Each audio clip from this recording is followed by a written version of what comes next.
सटाणा नगर परिषदेची नुकतीच पार पडलेली निवडणूक शांततेत व उत्साहपूर्ण वातावरणात संपन्न झाली आहे। या निवडणुकीत प्रभाग क्रमांक 8 मधून श्रीमती कल्पना दयाराम सोनवणे यांनी अपक्ष उमेदवार म्हणून विजय मिळवत नगरसेविका पदाचा मान मिळवलाय।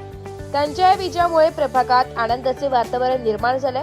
श्रीमती कल्पना सोनवणे यांच्या समाजकार्यातील योगदानासोबतच त्यांचा मुलगा सागर सोनवणे हा देखील सामाजिक कार्यात नेहमीच अग्रेसर राहिलाय। प्रभागातील नागरिकांच्या सुखदुःखात सहभागी होत अनेक वर्षांपासून तो सक्रियपणे काम करीत आहे। समाजसेवेची ही प्रेरणा त्यांना त्यांच्या वडिलांकडून मिळाल्याचं बोलले जात आहे। निवडीनंतर बोलताना सोनवणे कुटुंबियांनी प्रभागातील मतदारांनी दाखवलेल्या विश्वासाबद्दल आभार व्यक्त केले। या प्रभागात विविध पक्षांचे उमेदवार निवडणुकीच्या रिंगणात असतानाही मतदारांनी आमच्यावर जो विश्वास दाखवलाय तो आम्ही नक्कीच सार्थक ठरवू। प्रभागातील नागरिकांच्या सर्वस्व समस्या सोडविण्यासाठी प्रामाणिकपणे काम करू असे आश्वासन त्यांनी दिले। या विजयामुळे प्रभाग 8 मध्ये विकासाभिमुख आणि लोकाभिमुख कार्याला अधिक बळ मिळेल अशी अपेक्षा नागरिकांकडून व्यक्त केली जात आहे। प्रभाग क्रमांक 8 मध्ये सतत आम्ही 10 ते 12 वर्षापासून काम करत आलो। समाजसेवा ही आमच्या वडिलांपासून आमच्या पूर्ण परिवारात पहिलेपासून समाजसेवा करण्याची एक ती आवड आहे आम्हाला, आणि आवड असल्यामुळे आम्ही जे 12-13 वर्षापासून जे कामं करत आलो त्यामुळे आम्हाला जनतेने एक अपक्ष उमेदवार असूनही आम्हाला पहिले प्राधान्य दिलं आणि आम्हाला निवडून आणलं। प्रभाग क्रमांक 8 मध्ये सध्या कुठल्या समस्या आहेत आणि त्या तुम्ही आता प्राधान्याने कशा पूर्ण करणार आहात?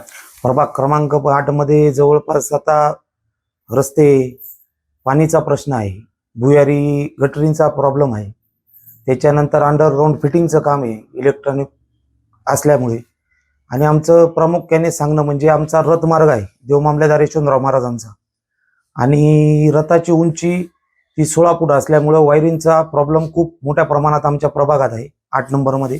आणि रथमार्ग असल्यामुळे आम्ही तो पूर्ण सर्वात पहिलं आम्ही त्याला प्राधान्य देणार की पहिले अंडरग्राऊंड फिटिंग करायची, भुयारी गटरी पूर्ण करायच्या, आणि बाकीच्या ज्या येतील थोड्याफार अडचणी त्या आम्ही ते पूर्ण करतच राहू। जनतेची जी मागणी राहील ती आम्ही पूर्ण करू। समाजकार्यात देखील आपण अग्रेसर असतात, कोरोना काळातील देखील कार्य आपलं उल्लेखनीय आहे, त्याबद्दल काय सांगाल भाऊ? कोरोना काळात आम्ही भरपूर ठिकाणी म्हणजे धान्य वाटप असेल, त्या किट बनवून वाटप केलेली असेल, त्याच्यानंतर त्याच टायमाला कोल्हापूर व पंढरपूर तिकडे पूरग्रस्त असताना आम्ही आमच्या मित्रमंडळाच्या वतीने तिकडे मदत पोहोचवण्याचे कामे आम्ही देखील तिथे केलेले।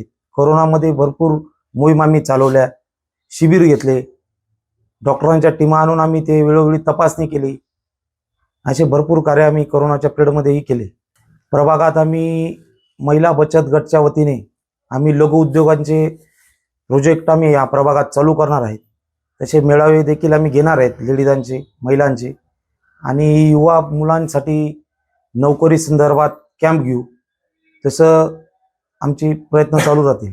जसे 3 पक्षाचे उमेदवार आमच्या समोर विरोधात असताना जसं पहिले प्राधान्य तुम्ही अपक्षाला दिलं, म्हणजे काम करणाऱ्या व्यक्तीला जर प्राधान्य दिलं तर याच्यानंतर प्रभागाचा विकास आणखी या जोमाने चालू होईल, एवढंच सांगतो। नमस्कार, मला प्रभाग क्रमांक 8 मध्ये माझ्या मतदार बंधू भगिनींनी त्यांनी निवडून दिले। मला त्यांच्या समस्या सोडवण्यासाठी मी पूर्णपणे प्रयत्न करील, नेहमी त्यांच्या सेवेत हजरच राहील। ब्युरो रिपोर्ट, नाशिक लोकशाही न्यूज, नाशिक।